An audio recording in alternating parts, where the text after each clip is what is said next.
ខ្ញុំជាបរិវត្តរស់នៅក្នុងកញ្ចេះខេត្តកញ្ចេះឈ្មោះពៅវុធាបានលក់ដូរនៅតាម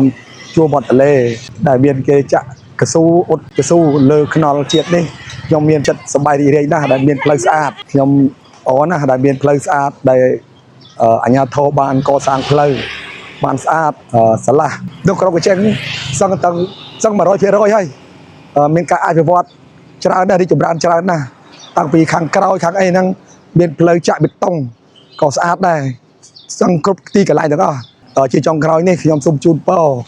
ក្នុងនាមខ្ញុំជាប្រជាពលរដ្ឋជូនពរដល់រាជរដ្ឋាភិបាលដែលបានដឹកនាំដ៏ល្អ